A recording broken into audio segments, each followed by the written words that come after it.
سورة الرعد آیت نمبر 16. أعوذ بالله السميع العليم من الشيطان الرجيم من همزه ونفخه ونفثه.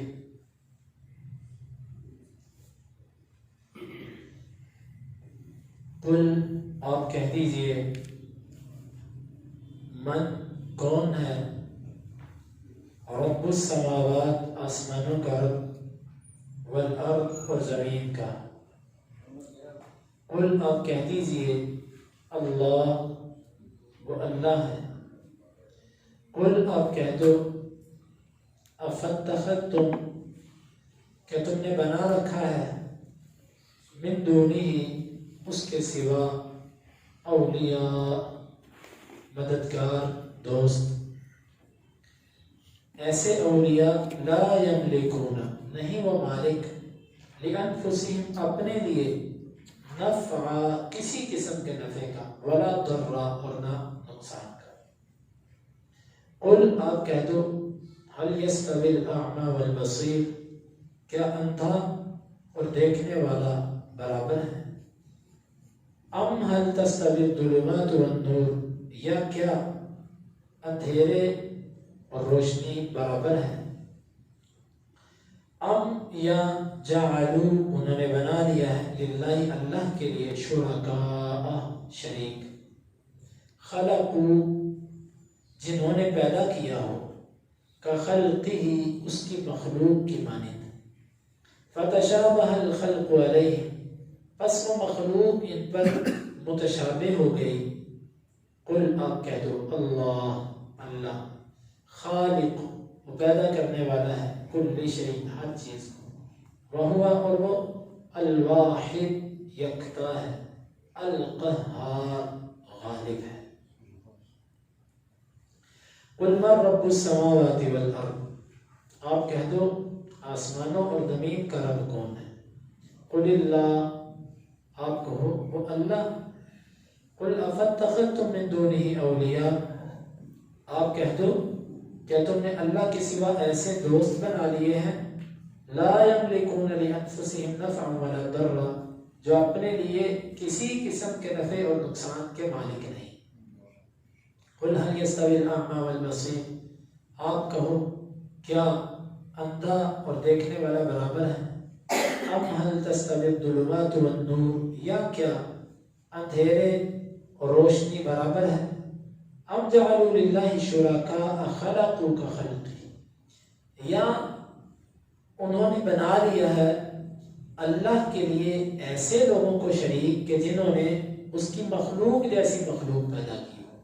فتشابہ الخلق علیہ پس وہ مخلوق ہی ان پر متشابہ ہو گئی ہو. قل اللہ خالق کل شیء آپ کہہ دو اللہ ہی ہر چیز کا خالق ہے وہو الواحد القہار اور وہ یکتا ہے اور وہ غالب ہے. یہ بڑی پیاری اور بڑی زبردست آیت مبارکہ ہے ساری آیات کی طرح.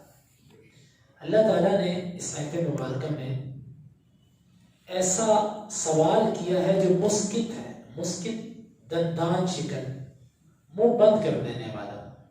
آپ ان سے پوچھو یہ اللہ کے سوا اوروں کو بھی معبود سمجھتے ہیں ان سے مدد مانگتے ہیں ان کو مشکل کشا سمجھتے ہیں.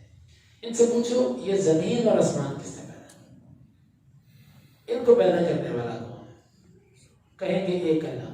جو اللہ اتنا بڑا آسمان اور اتنی بڑی زمین تنہا پیدا کر سکتا ہے کیا چھوٹی چھوٹی ضروریات پوری کرنے کے لیے اس نے اپنے لیے شریک بنا لیے. اس نے کہا کہ لاہور والا تمہارا داتا یہ ملتان والوں تمہارا فلانا یہ پنڈی والوں تمہارا وہ اور فلانے شہر والوں تمہارا وہ. نعوذ باللہ اللہ عاجز آ گیا. ان سے پوچھو زمین و آسمان کس نے پیدا کیا. قل اللہ اس کا جواب یہ کیا دیں گے آپ ہی کہہ دو وہ اللہ ہے جس نے ان کو پیدا کیا. پھر ان سے پوچھو کہ یہ دوسری بات دوسرا سوال کیا تم نے اللہ کے سوا ایسے لوگوں کو ولی بنایا اس کا شریک بنایا کہ جو اپنے نفس کے لیے بھی نفع نقصان کے مالک نہیں جو اپنے نفع اور نقصان کا مالک نہیں وہ تمہارے نفع نقصان کا کیا مالک ہوگا. وہ تو بیچارہ اپنا تحفظ نہیں کر سکتا. یہ کتنی دفعہ اخبار کے اندر یہ خبر میں نے خود پڑھی ہے، ایک خبر کافی پرانی خبر ہے کہ قبر کھود کے دو گدی نشینوں کا جھگڑا تھا. ایک اپنے قبر کھود کے اپنا بابے کی قبر نکال کے بابا چوری کر کے لے گیا، دوسرے نے اس پر کیس کر دیا کہ اس نے ہمارا مشکل کشا چوری کر لیا. وہ کیسا مشکل کشا؟ یہ میرے لفظ ہے مشکل کشا. میں کہتا ہوں کہ کیسا وہ مشکل کشا جو خود مشکل میں پھنس گیا. اور پھر یہاں پر جو بیچارے قبروں میں چلے گئے، سب سے بڑی مشکل ان پر یہ آئی جب موت آئی. وہ کس مشکل میں تھے، اپنے بیوی بچوں کو چھوڑ کے گئے. لوگوں نے ان کے کپڑے پھاڑ کے اتارے، کاٹ کے اتارے، ان کو ننگا کیا، ان کو غسل دیا. غسل دیتے وقت کون سی جگہ پر ہاتھ نہیں لگا. کیا ایسا مشکل کشا ہوتا ہے جس کے لوگ پکڑ پکڑ کے الٹا کریں، سیدھا کریں، غسل دیں، اس کو اٹھا کے ننگے کو کپڑے پہنائیں، پھر اس کو چارپائی پہ رکھیں، پھر اس کو قبر میں جا کے دفنائیں. وہ قبر میں جا کے مشکل کشا بن گئے. کیا عقل ہے ان لوگوں کی. اور قبر میں جانے کے بعد اس کی کرامتیں شروع ہو جاتی ہیں. وہ ایسے ہے جی فلانا اس کی قبر پہ گیا، اس نے ایسے. ابن القیم رحمہ اللہ نے لکھا کہ ابلیس قبروں کی وجہ سے بہت سے گمراہ لوگوں کو گمراہ کرتا ہے. کمزور ایمان والوں کو کبھی قبر سے آواز دے گا، کبھی ان کو ہاتھ نکال کے دکھا دے گا، کبھی ان کو تھوڑے سے پیسے باہر رکھ دے گا قبر کے پاس، کیونکہ اس کا عقیدہ یہ ہے کہ قبر والا دیتا ہے، اور وہ اس کے عقیدے کے مطابق وہاں پر ابلیس کھیلتا ہے اور ان کو پاگل کرتا ہے. اور یہ کہتے ہیں اللہ کی قسم میں نے ہاتھ دیکھا وہاں پر، اور وہ صحیح کہہ رہا ہوتا ہے. لیکن تو نے ہاتھ تو دیکھا، وہ ہاتھ کس کا تھا؟ وہ کس کا ہاتھ تھا؟ تجھے کیوں نظر آیا ہاتھ؟ آج تک صحابہ کو تو اللہ کے نبی کا ہاتھ نظر نہیں آیا. تابعین کو جو ائمہ اعظام تھے ان کو تو ایسا نہیں ہوا، تجھے کیوں نظر آیا؟ تو یہ شیطان کے تلبیسات ہیں. تلبیس ابلیس کی ابن جوزی رحمہ اللہ کی کتاب ہے، بڑی زبردست کتاب ہے. زندگی میں کبھی فرصت ملے نا تو ہر بندہ اس کا مطالعہ کرے. تلبیس ابلیس، ابلیس کی مکہ ہے. اس میں ابن جوزی رحمہ اللہ نے بہت شاندار انداز سے لکھا کہ یہ علماء کو کیسے گمراہ کرتا ہے، قراء کو کیسے گمراہ کرتا ہے، صوفیوں کو کیسے گمراہ کرتا ہے، عوام الناس کو کیسے گمراہ کرتا ہے، بچوں کو کیسے گمراہ کرتا ہے، عورتوں کو کیسے گمراہ کرتا ہے، طالب علموں کو کیسے، ہر بندے کے اعتبار سے انہوں نے لکھا ہے کس کے ساتھ کیسے کھیلتا ہے. تو یہ اللہ تعالیٰ نے کہا کہ تم ایسے معبود تم نے بنا لیے جو اپنے نفع نقصان کے مالک نہیں. کوئی ان کو توڑ کے چلا جائے، کوئی ان کی قبر توڑ کے چلا جائے، کوئی اس کو آگ لگا دے، کوئی وہاں سے گلا چوری کر کے لے جائے، کوئی وہاں پر کچھ کا کچھ کر جائے، وہ بیچارے کچھ بھی نہیں کر سکتے. تم نے ان کو معبود بنا دیا. قل هل يستوي الاعمى والبصير، آپ یہ بتاؤ کیا اندھا اور دیکھنے والا برابر ہے؟ اللہ تعالیٰ نے ایک اللہ کی عبادت کرنے والے کو دیکھنے والے سے تشبیہ دی ہے، اور قبروں کی اور اللہ کے سوا غیروں کی عبادت کرنے والے کو اللہ نے اندھے سے تشبیہ دی ہے کہ یہ بیچارہ اندھا ہے. جس طرح اندھا دن اور رات میں فرق نہیں کر سکتا، اس طرح یہ ایک رب میں اور اس کی مخلوق میں یہ فرق ہی نہیں کر رہا، سب کوئی رب سمجھی جا رہا ہے. یہ اندھا ہے.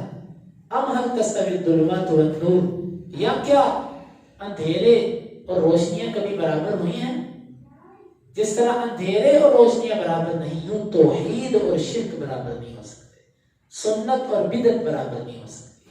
اللہ تعالیٰ نے اندھیرے جمع کا لفظ بولا اور نور واحد کا لفظ بولا، کیونکہ اندھیرے گمراہیاں زیادہ ہیں اور سیدھا رستہ صرف ایک ہے، اسی لیے اس کے لیے واحد النور کا لفظ.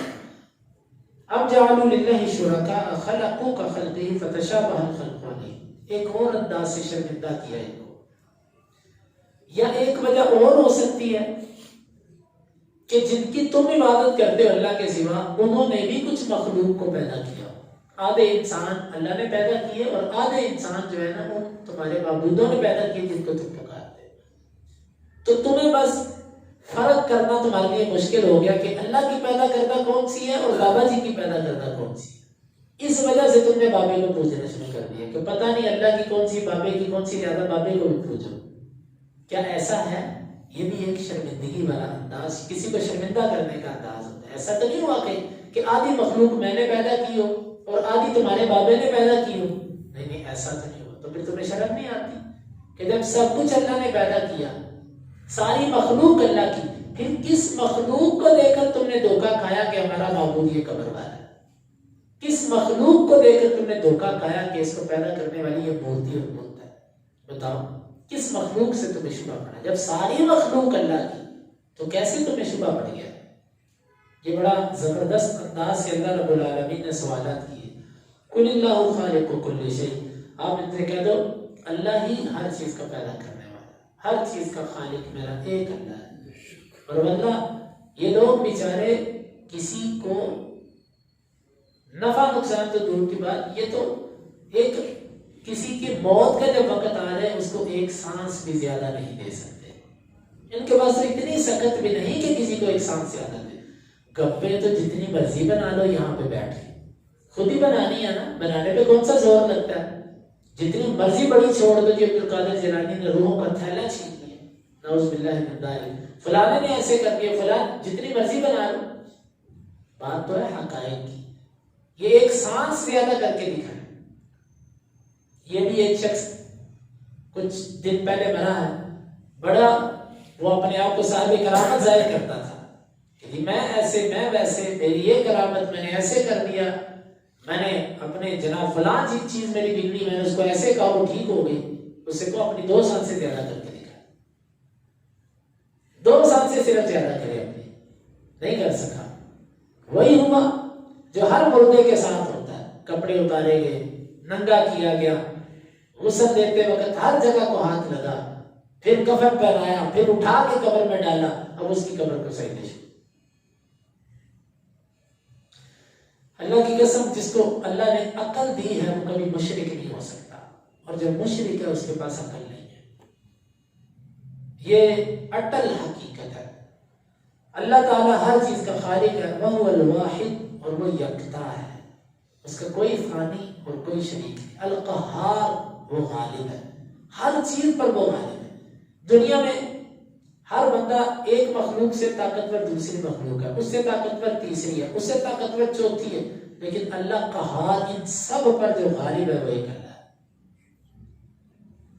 غالب ہے وہ اللہ رب العالمین۔ تو یہ آیت مبارکہ ہے۔ اس سے اگلی آیت میں اللہ تعالیٰ نے اتنی زبردست مثال بیان کی ہے حق اور باطل کی، توحید اور شرک کی، سنت اور بدعت کی۔ تو انشاءاللہ اس مثال کو ہم کل پڑھیں گے۔ بہت ہی وہ سمجھنے والا اور دلچسپ قسم کا درس ہے۔ اللہ تعالیٰ سے دعا ہے کہ اللہ تعالیٰ قرآن کو ہمارے سینوں کی بہار بنا دے۔ اللہ تعالیٰ ہمیں قرآن کے مطابق زندگی گزارنے کی توفیق عطا فرمائے۔